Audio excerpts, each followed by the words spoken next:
Hi everyone, thanks for being here and welcome to our Managing Thoughts webinar. This is a bit of a part two following on from our Managing Stress webinar that we did last week. So if this is your first time here, my name's Dave. I'm a trainer with Mindful Meditation Australia, and I'll let Braden introduce himself as well. I'm Braden. I'm the General Manager at Mindful Meditation Australia.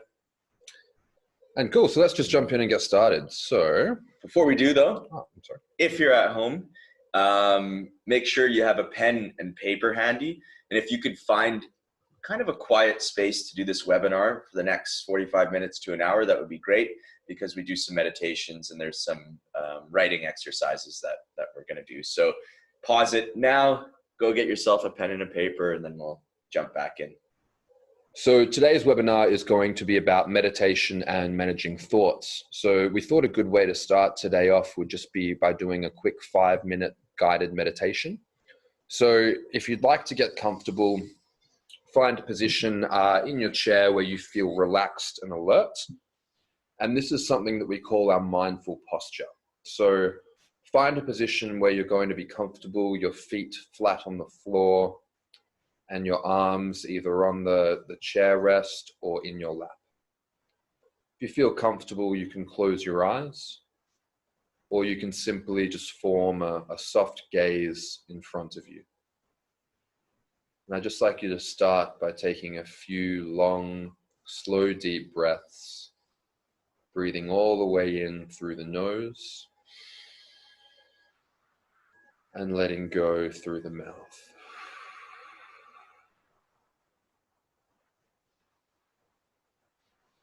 And with these breaths, really focusing on breathing in as deeply as you can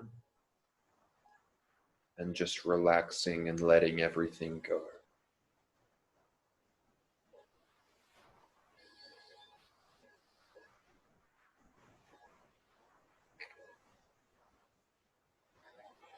And now just letting the breath fall into a natural rhythm.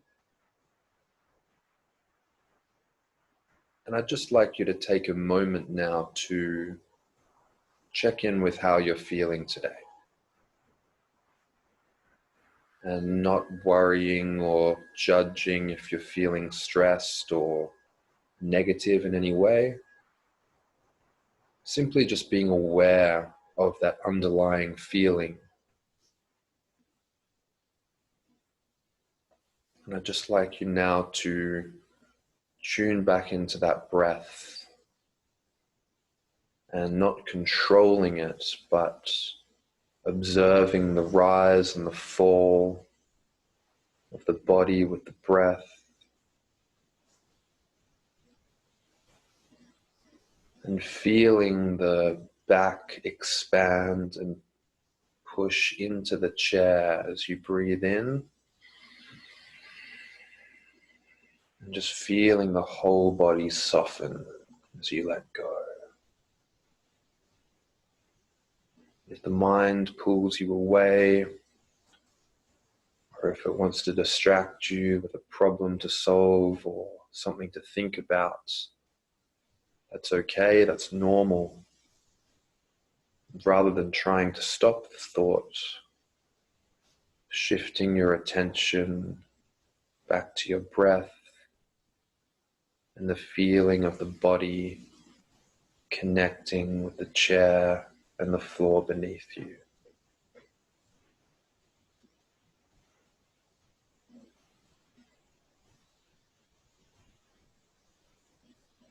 And with your next out breath, just relaxing the mind, relaxing the body. Maybe just taking a short moment to check back in with how you feel. Notice if you feel any different, if you feel a bit more relaxed, maybe a bit more still. And when you feel ready, you can wiggle your fingers and toes, you can have a bit of a stretch, move around. And in your own time, in no hurry, you can open your eyes and come back to the room.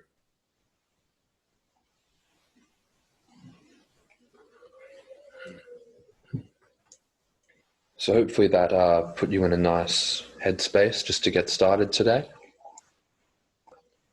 So we're just going to dive in now.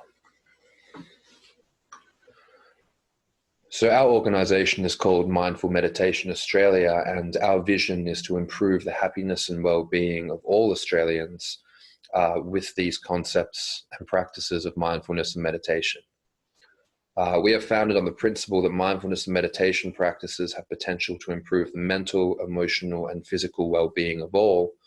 And today we'll be going through our research-backed approach to implementing mindfulness and managing our thoughts.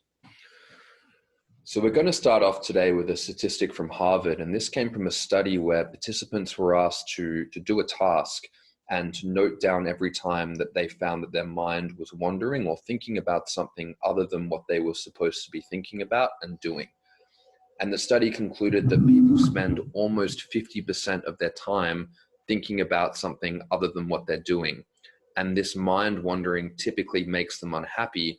And they found in the study that the tone of these thoughts typically had a bit of a negative association to them. So this can be worrying about the past or worrying about the future.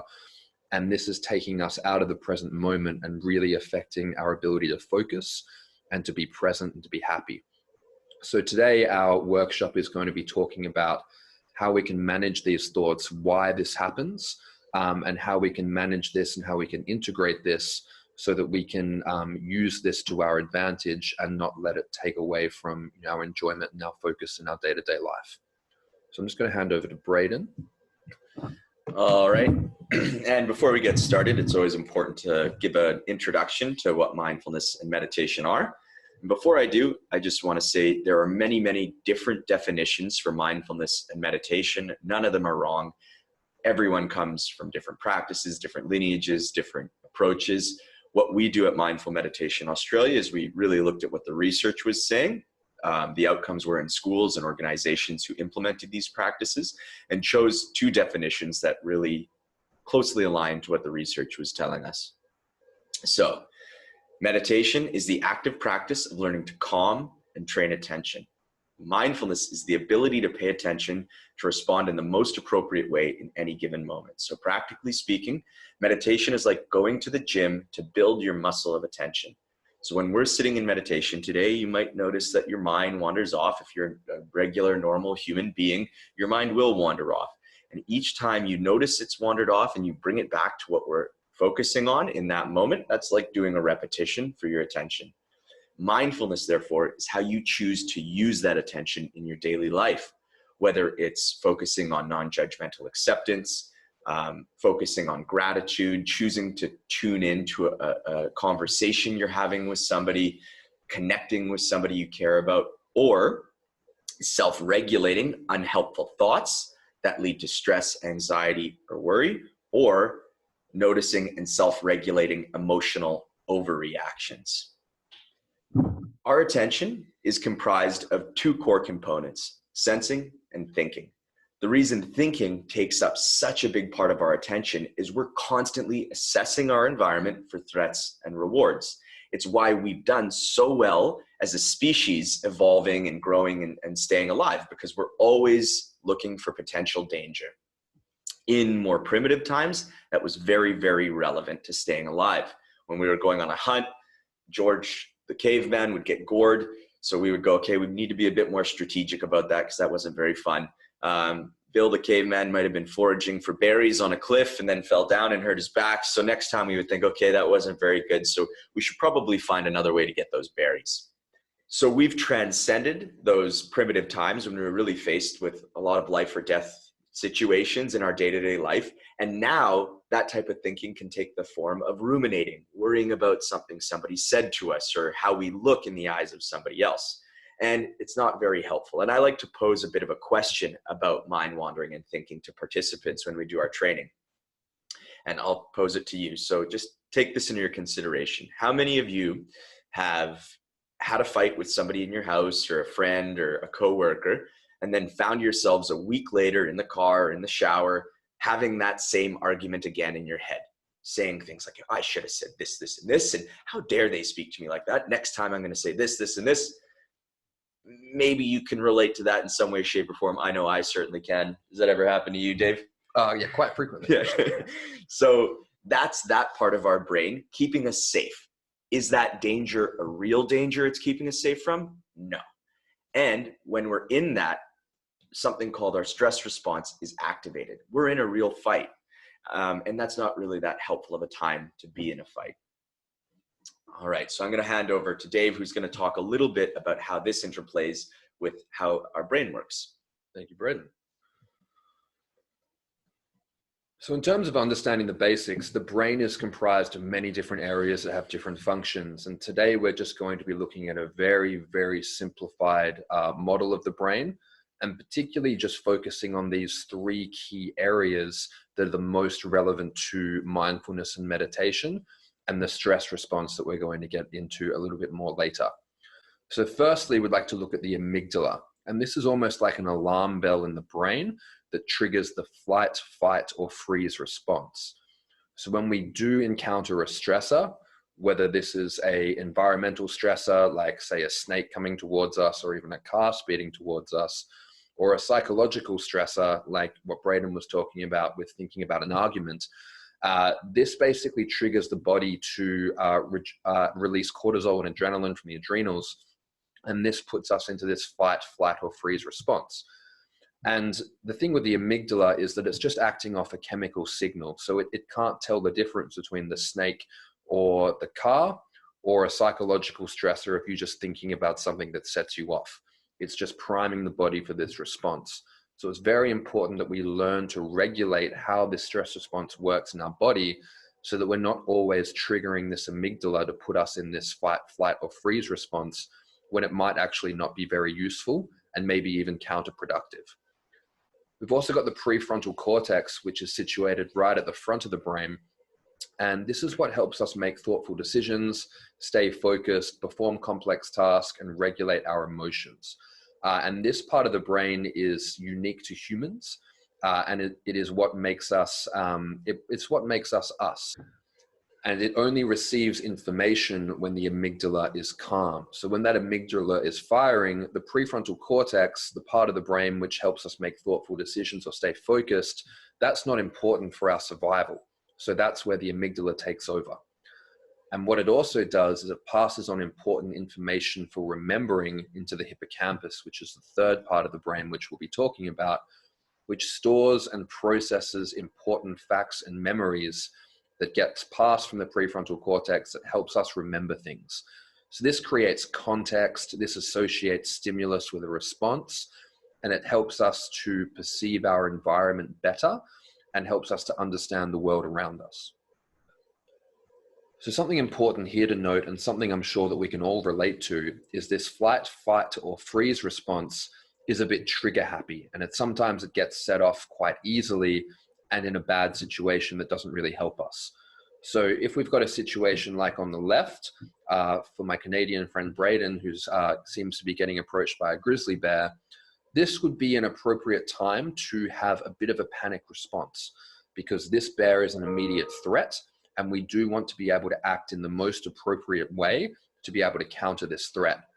However, if we're sitting at our desk and we've got a deadline approaching and perhaps our boss or a coworker reminds us about this deadline, maybe needles us a bit, or we just even notice that it's looming and we feel overwhelmed, the brain is going to have the same response. And the more stressed we are by these situations, the more this response will go off and the more we're going to be staying in this fight, flight, or freeze response. And in doing a task like maybe writing a report, preparing a document, or a work task, being in this flight, fight, or freeze state isn't actually going to help our executive function in focusing and getting the task done. So it's actually going to be counterproductive. So this is the way that stress works in the brain. And when stress is always present, whether it's our own perceived stress in thoughts that we're thinking about that's making us feel edgy or uncomfortable, or a real stress like an immediate, say, attacker, car speeding towards us, the fight or flight response stays on. And this response produces excessive amounts of cortisol and adrenaline, which can have negative effects on the body over time as the body stays in this state for longer than it should be or more frequently than it needs to be. So outcomes of prolonged stress are quite well known, and a few of them that are the most common that you might be able to identify in yourself: anxiety, depression, digestive problems, headaches, heart disease, sleep problems, weight gain, memory and concentration impairment. And this is because when we're in this survival mode and we're focusing on just surviving for the next few minutes or few hours, our body isn't prioritizing things like our immune system, our digestive function, our reproductive function, because these aren't immediately necessary to survive. So therefore, the body prioritizes this fight or flight and being able to exert as much power, energy as possible to be able to run away or attack. And it shuts down these functions. And then over time, this can have a really negative effect as it builds up. So what we're going to do now is a mindfulness activity where we're going to retrace our morning from when we woke up to now. I want you to really pay attention to how you were thinking. Common themes for you, common judgments that you may have had towards yourself, your family, anything towards your experience of the morning, your day, positive, negative, neutral, whatever.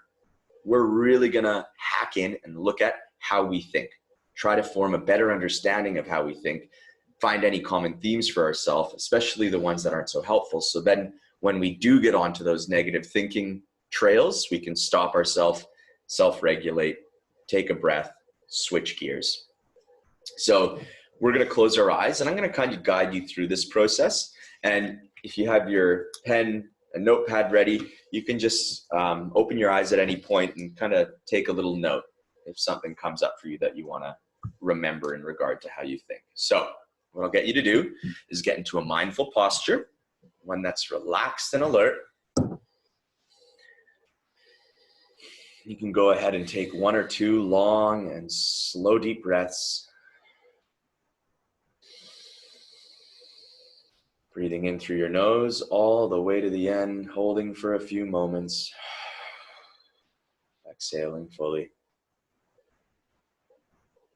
All right. Now retracing our morning. What was it like waking up for you? What were the tone of your thoughts like? Were they positive? Were they negative? Were they neutral?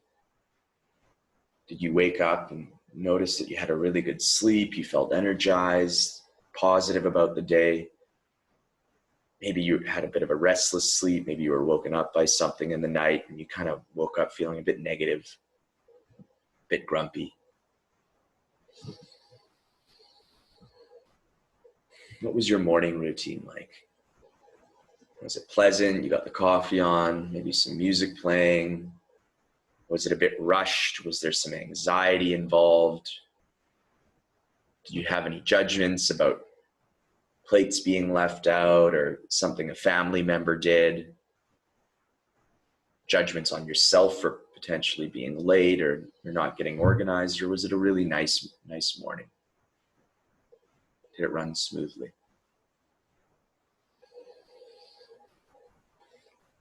What was your trip to work like? If you didn't go to work, maybe you dropped the kids at school, or maybe this is just an extension of your morning routine. Did something happen that caused your thoughts to maybe drift into a negative place where you cut off in traffic? Or was it a really nice drive or a really nice morning? Really paying attention to any common themes, any common judgments that you might have towards yourself, towards your family, towards others, just anything that you can remember, really paying attention to how you think.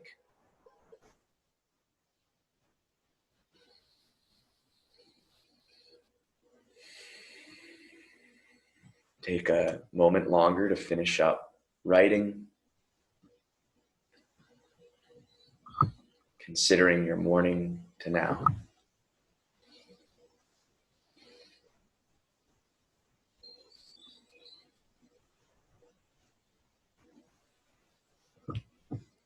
If your eyes are still closed, you can take one more final long, deep and slow, deep breath. If they're open, you can do it too. And we'll just kind of come back. Dave, I'll I'll ask you first, if you want to reflect on how your day was, any common themes, how do you think? How Yeah, sure. has your thought process been? As I was driving to work, and I could do this because I wasn't driving, I was in the passenger seat. I kind of had all these thoughts pop into my head about all the things I needed to do, which were more personal things. So stuff like booking appointments, ordering things for my new house, just a few things. And in thinking like that and feeling a bit chaotic, it felt like I had this endless list of tasks that was quite overwhelming. And it felt like I was just never going to be able to get on top of these things. So I took out my phone and wrote them down. And in writing them down, I realized the list was actually very small. And in doing so, it made me feel quite empowered and in control over these things. And I felt very organized and, wrote them down in order of how I was going to tackle them. And just taking those thoughts out of my mind and jotting them down made me feel like I didn't keep having to remember these things and worried I was going to forget them. I could get them onto paper, and then my mind was very at ease. So yeah, that was my morning. For me, we woke up a bit late. My kids usually wake us up right on 6:30. For some reason today they did their own thing, and we slept in, and I think I had about 20 minutes before we had to get my daughter to school, which was nice because we got some more sleep, which is a good treat.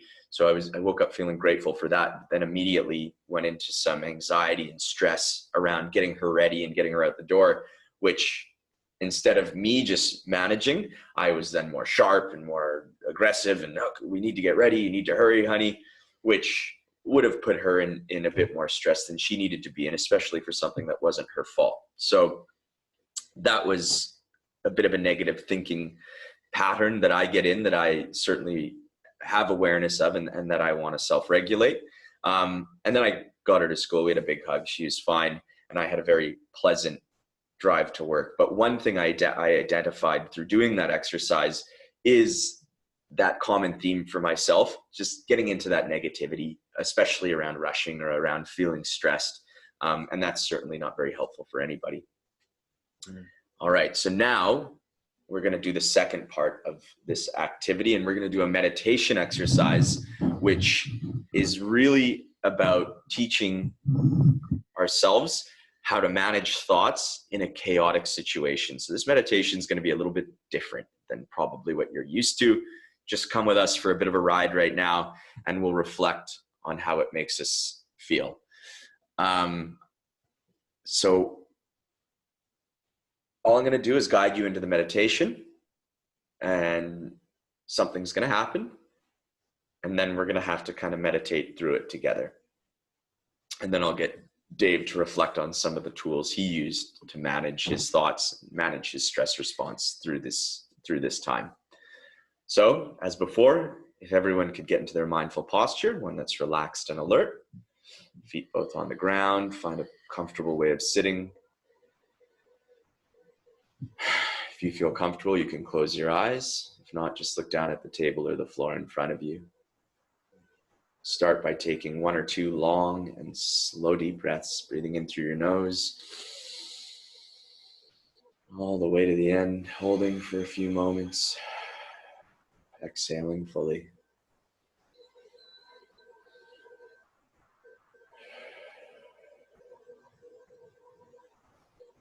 In your own time, you can let your breathing find its own natural rhythm.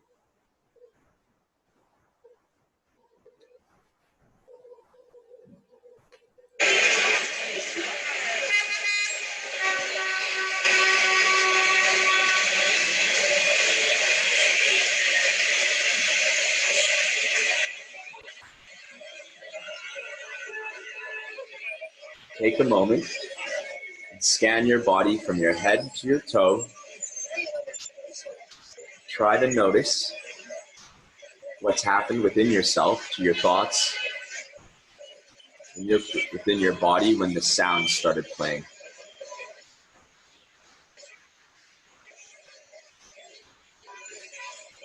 Has it become harder to concentrate? Do you notice any stress in your chest or shoulders?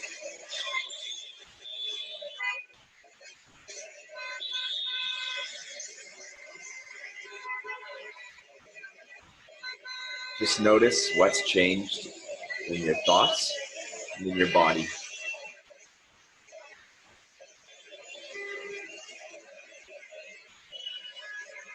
Now, within all that sound, within all the chaos, I'm going to ask that you take 2 to 4 really conscious, long and slow deep breaths, breathing in through your nose, holding, and really intentionally relaxing each time you exhale. Letting go of any tension you're carrying in your mind and in your scalp area.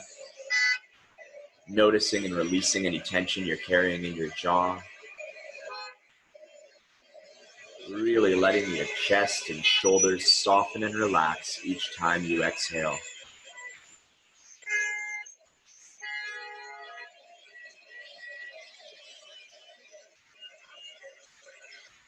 Really anchor your attention, when you're ready, on the gentle sensation of each in-breath and out-breath.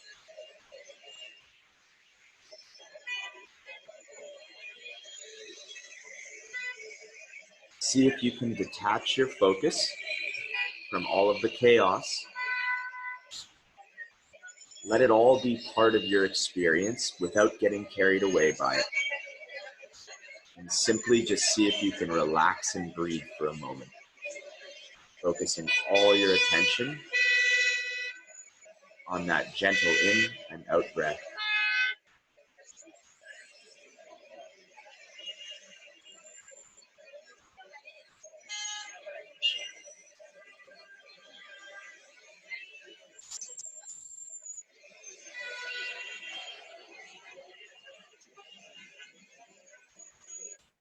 All right. Maybe go ahead and take one more final long and slow deep breath. Have a little stretch, wiggle your fingers and toes. And when you feel ready, you can open your eyes. Well done. So we normally do this exercise in a room full of 15 or 20 people when we do our training courses. And it's really quite interesting to hear the different techniques people use to manage their thoughts and manage their stress response in and amongst all of that chaos. So I'll have you reflect on what you did specifically, and I'd love to hear how that was for you, Dave. The technique that I used was, rather than trying to ignore it and focus inwards, I just got into the noise and really listened to it and tried not to judge it or block it out, but just observed all the different sounds and the different patterns. And that became a meditation in itself. So that's what works for me. I know that for a lot of people, it works for them just to tune it out and for it to act as white noise in the background. And I think it's just about doing whatever works for you. And then I found that I was very grateful when the noise stopped. And it was a very nice peace and quiet when it was over. Yeah. Thanks, Dave. That's perfect. Many people, when we reflect on this exercise, say they go to a time that they were on holiday and they start to really enjoy it and remember the feeling of that holiday. They create some separation from the noise and kind of go inward and find some space, or do what Dave did and just really focus on the noise and immerse themselves in it without judgment and just let it be part of their experience. So when we're talking about managing thoughts, and we're talking about using mindfulness. Mindfulness is the skill of attention and how we choose to use that attention.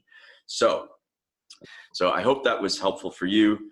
It's about exploring and giving you a few tools and different options and some awareness about how you think and some different tools you can utilize in those moments. Oh, and one of the most important things that we did, and something I want to really drive home, is really falling in love with stopping, noticing, and breathing to self-regulate. I think that's one of the most powerful tools. It's so accessible. So when you notice you're in it, just taking a moment out to breathe and recalibrate to a place that's more helpful and more aligned to your personal values and who and where you want to be in the world. It's great to sit and meditate in a quiet room with some peaceful music on, but that's not always what we're going to be dealing with in day-to-day life. And I think this is a real extreme that, if you can get comfortable sitting with this noise, seeing your stress response maybe come on, and learning just to make room for it, switch it off, and just to go within, that's a very, very powerful tool. And that's something that really serves you in your day-to-day in terms of practicing mindfulness. Yeah, it's beautiful feedback. That's perfect. Oh. All right. So now we're going to play you meditation. We're not going to do it ourselves because this meditation, it's from a man named Alan Watts, who is kind of a popular philosopher and spiritualist for many different practices. And he does a meditation that is really, I would say, one of the most profound and powerful introductory meditations, which you can do 1,000 times and still get something from. It's one of my absolute favorite meditations, and we're going to play it for you because it's important, I think, that to hear it from the source. He just does such a great job of delivering this meditation. So we'll play it for you now, and we'll reflect on it afterwards. Really hope you enjoy it. And if just going into it, I want to really encourage you to follow along with what he says. So one thing I've learned with meditation, it's not something that happens to you. You make your own meditation. You have to actively engage it like you would if you were going to the gym. You have to work it. So try to do it, if that makes sense. And the more you try to do it, the more benefit you'll receive. And if you're watching this on Facebook, the link for the meditation will be in the description. And if you're watching this on YouTube, the link will be down below, and we'll also put a button on the video for it as well.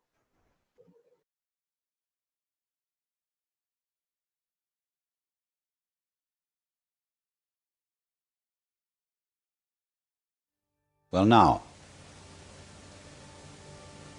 the easiest way to get into the meditative state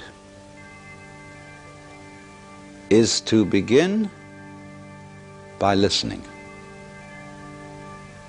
If you simply close your eyes and allow yourself to hear all the sounds that are going on around you, just listen to the general hum and buzz of the world as if you were listening to music.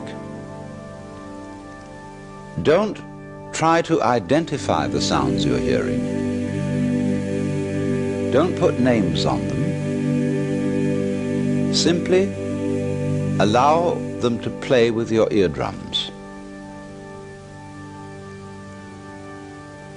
And let them go. In other words, you could put it, let your ears hear whatever they want to hear.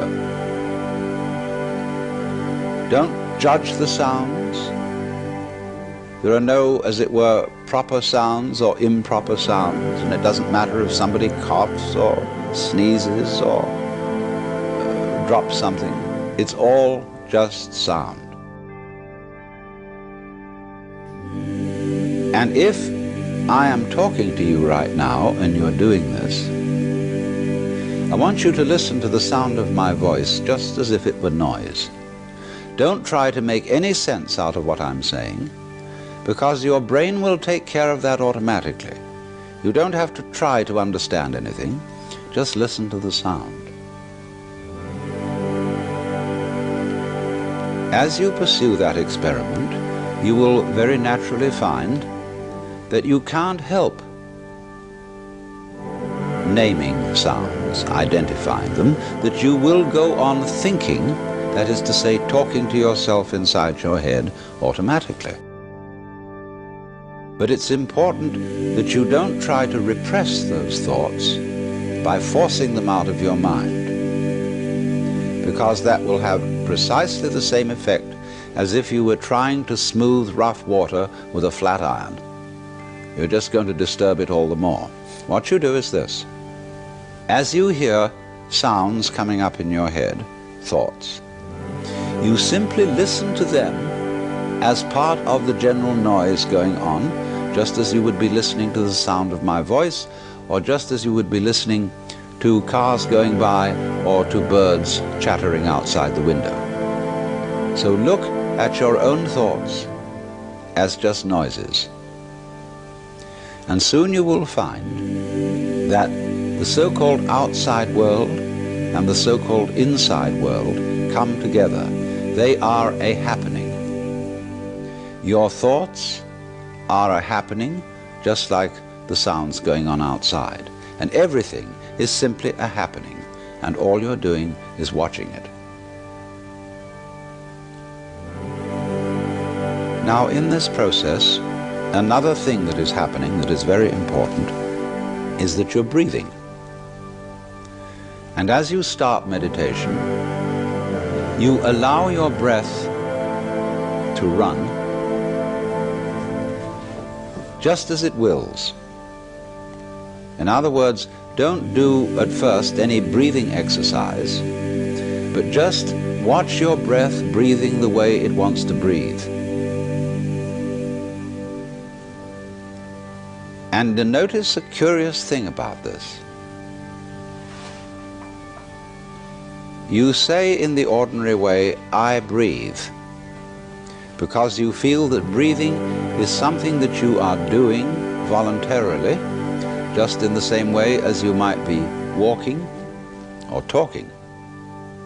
But you will also notice that when you are not thinking about breathing, your breathing goes on just the same.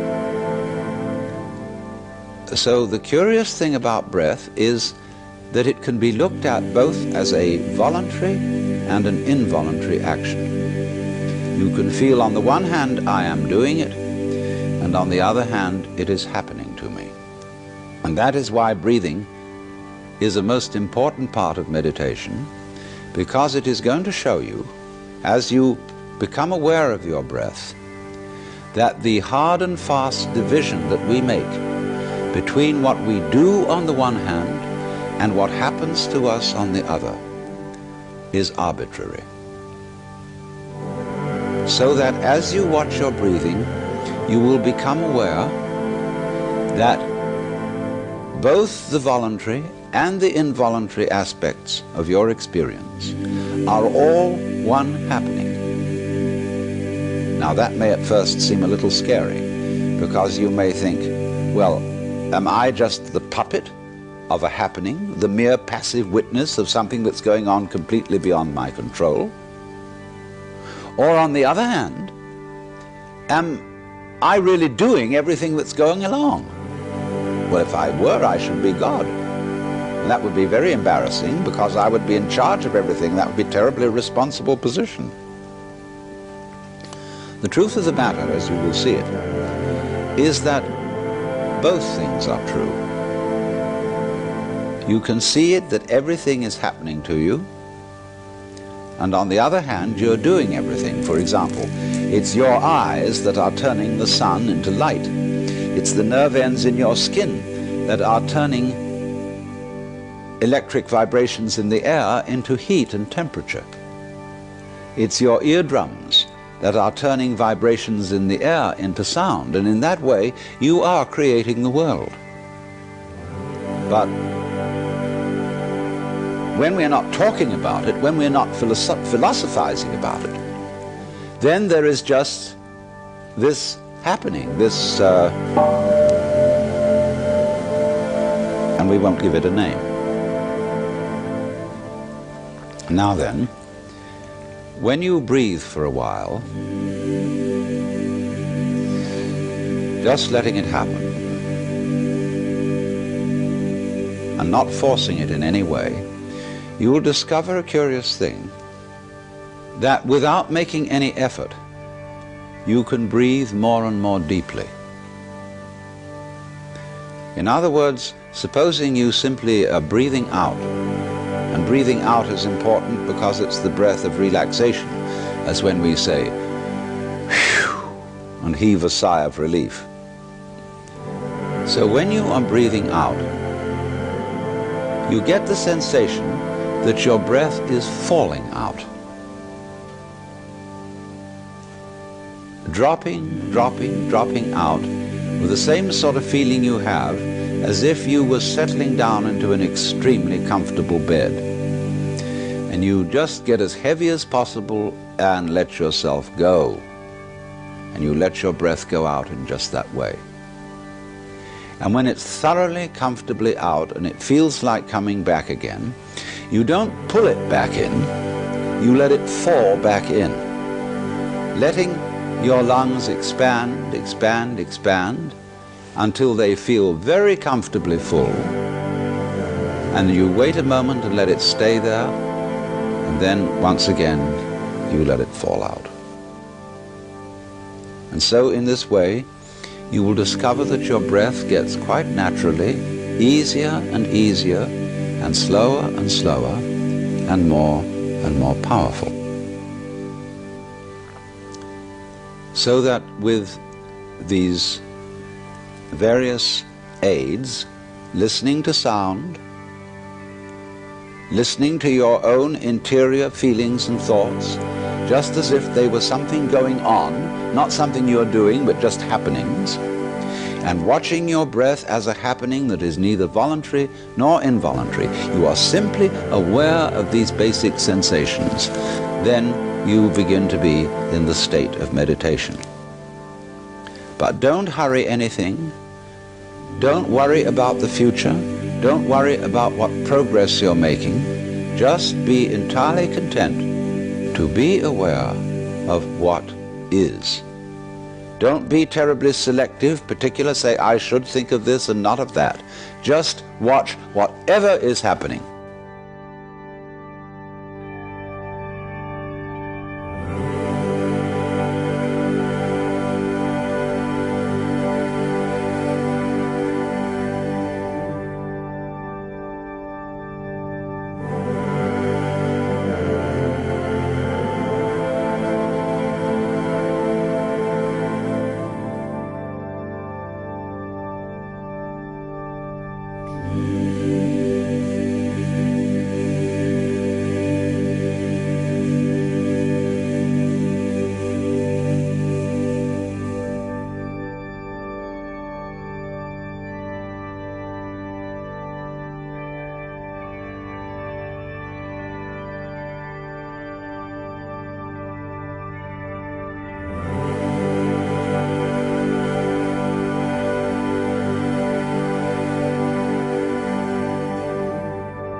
So we hope you enjoyed that that meditation. And I mean, for me, that's a meditation I wish that I found a lot earlier, because it's one that you, Braden, introduced me to recently.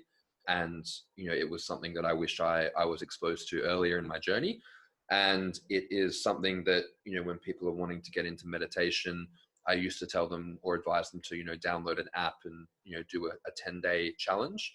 I now tell them to listen to that first and then do the app, because I think it's just such a good way to understand what we're doing and why we're doing it. Mm-hmm. The most powerful part of that meditation is, and in its beautiful simplicity, is teaching us to kind of create some distance from an attachment to how we think. And we do that by letting and allowing our thoughts to just be part of that general noise that in our environment, something that we don't need to necessarily pick up on and influence and hold on to. We can just let them be. And I think that's just such a beautiful and powerful introductory meditation, again, that you can do 100 times and you'll still get something from. All right, Dave. Okay, so we've just got some tips here for, takeaways from today that you can do, from today onwards to manage your thoughts and to integrate these practices of mindfulness, into your day-to-day life. One is regular breathing. And this sounds like common sense because we're breathing all the time, but what we're talking about here is conscious breathing. So we'll find that, when we reflect and when we observe our breath, particularly in a meditation, if a thought comes into our mind that sets off that stress response, our breath will become fast and shallow. And when we're feeling relaxed and at peace, our breath will become deep and slow. So what we can do throughout the day is that we can check in and see, are we breathing shallowly? Are we breathing fully? And if we are in that shallow, short breath kind of default, it's a really good thing to do just to break that cycle and just take a few long, slow, deep breaths. And then even just check in with how you're feeling. And you might find that you actually feel a bit calmer and more at peace just from doing that. Yeah, excellent point, Dave. And one thing I'd love to add is when I notice that my mind is getting caught up in one of those thought patterns that isn't helpful if I'm in a fight with somebody or if I'm in this kind of negative, judgy place, just simply taking a really long and slow, deep breath and then refocusing my attention on something I'm grateful for. It could be something in my scenery. It can be somebody I care about, or it could be something about the thing I'm judging. Is just a great way to kind of hit cut and then retrain my thinking onto something that's more aligned to who and where I want to be in the world, which is mindfulness at its core. Absolutely. And I think it's really nice to, and with the breathing particularly, but with all these exercises, is to do them as often as you remember to do them. And you can even create, a little routine, which can be, every time you're at the traffic light or every time you look at the time, or something that you do regularly throughout the day that, particularly if it's a traffic light, if it's something that might usually, not be too enjoyable, to turn it into an opportunity to, practice these skills and to have a cue to remind you to do that. So the next one, attuning to our thinking patterns. So it's really starting to become familiar about how we think. Some of your common thinking patterns. So are you commonly getting lost in judgments about yourself or other people, or comparing yourself with other people, making yourself better than or worse than? And once you start to become aware of those thinking patterns, they start to not feel so good. And usually we start to want to make changes around how we think, and we can do that through breathing and other exercises. But the first thing we need to do is become aware, because if we're not aware, we'll just keep living and existing how we are. Absolutely. And I think that can be a bit of a challenge for some people when they start mindfulness, is they can be aware that they haven't, tuned into how they're thinking and how that is affecting them. And that can be quite confronting if, you haven't practiced mindfulness and you've been in those patterns for years. So I think it's an important challenge to lean into and to face and to overcome. And I think the next point is exactly how you address that, is use mindfulness to change the way that you think. And this is almost like tuning or training the brain to respond in a different way and to focus on different things. And I think a really good example of this is if you're thinking about buying a certain type of car, let's say you're thinking about buying a yellow station wagon, if that's your cup of tea, you're going to see a yellow station wagon everywhere. And that's something that really common that people report, is when they're thinking of buying a certain car, all of a sudden it's all they see. And it's because you're training your attention to look for that. And when we're using mindfulness, we can train our attention through these exercises to look for gratitude, to look for happiness, to look for empathy and compassion, as opposed to focusing on stress or worry or negativity. And that can be something that, you know, it takes a while to get going, because we're usually focusing on solving problems, or we're usually focusing on fixing things. So when we're focusing on what we do have rather than what we don't have, that can have a really nice snowball effect in, you know, how we're feeling, how we're thinking, and then also how we interact with other people. So for the next one, treating unhelpful thoughts like sounds, just as we did in the Alan Watts meditation. When you notice you're in an unhelpful thought process or thinking pattern, just simply let it go, disengage it. It's not you. You can kind of let it float by like a cloud, let it be part of your environment. You don't necessarily have to get caught up and engage it. Just let it go. I think this last one ties into that, which is don't always believe what you think. And this reminds me of a book called The Power of Now by Eckhart Tolle. And what he describes this as, and I think a really helpful analogy, is the mind is like a radio. And sometimes there's good songs on, and sometimes there's ads or songs that you don't like. And you might find that, you know, when you're in the car listening to the radio, you know, you're not actually always listening until something comes on that captures your attention. And he, you know, believes in, you know, relating the mind to something like that. So when there's something there that is worthwhile, if it's time to solve a problem, you know, if you're doing a work task and you need to use your mind to solve a problem or to reflect or to do something important, then that's what it's there for. But other times, you know, if it's analyzing, or if it's taking you down rabbit holes, or filling you with doubt, or making you feel unworthy, all these things, you don't have to listen to that. You don't have to take that on board. You can just recognize it as the mind is just processing and analyzing. And just like if it was ads on the radio or a song you didn't like, or a talk show host rambling, you just ignore it and you just tune it out. And you don't have to believe everything that you're thinking. Thinking is just a process, and you can choose what to believe and what is true and what isn't true. Excellent. That's an excellent point. And another strategy I've started to use over the years, and something that's been really helpful for me, is I stopped identifying with my mind and how I think. I kind of treat my mind sometimes like I would like a bully in the playground. If I notice I'm getting lost in judgment, I treat my mind as if it's something else. It's something that's actually not part of me. So if it's being judgmental towards myself, towards something else, sometimes I just tell it to F off. And it's kind of a fun way, and it makes me smile when I do it, because it's almost like I'm standing up to this thing that's just not helpful. It's just annoying. Just F off. And sorry for being crass, but it works for me. You know, maybe it won't for you, but maybe it will. And I think that's really important. And it's when you start to view the mind like that, and it's, you know, it comes back to the book, The Power of Now. It's that, you know, you are not your mind.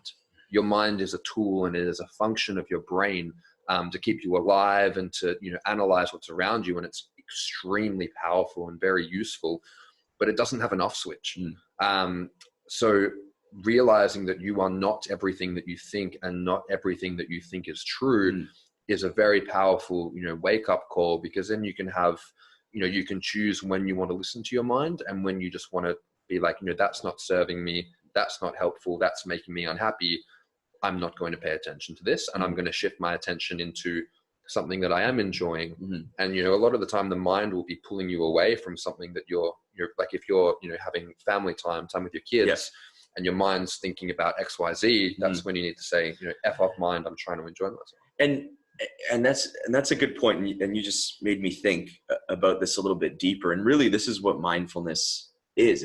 It's about choosing to live and think and be in a way that's nicer, that's better for you. So by choosing love, by choosing gratitude, by choosing to focus on things that make you feel good, make you feel more human, make you feel more connected, make you a better person, more giving to the people around you, that's all going to make your life better. So Mm.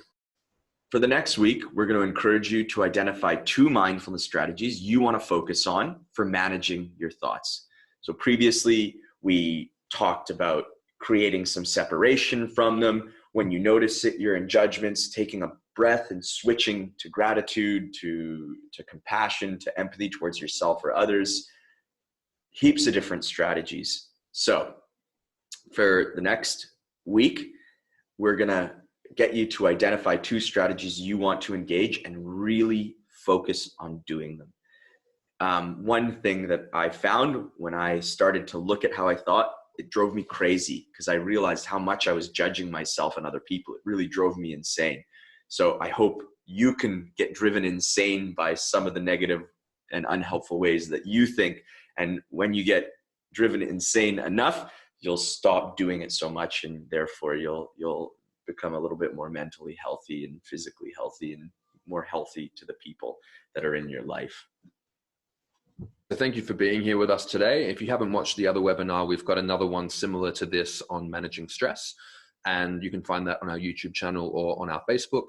If you enjoyed this, please, leave us a comment below, send us an email, or even, tag a friend or family member who you think could really benefit from this. And if you'd like to learn more about our organization or what we do, please visit our website, which is mindfulmeditationaustralia.org.au. And yeah, get in touch if you'd like us to work with you, your organization, or your school. Cool. Thanks, Dave. Thanks, Braden. See you soon.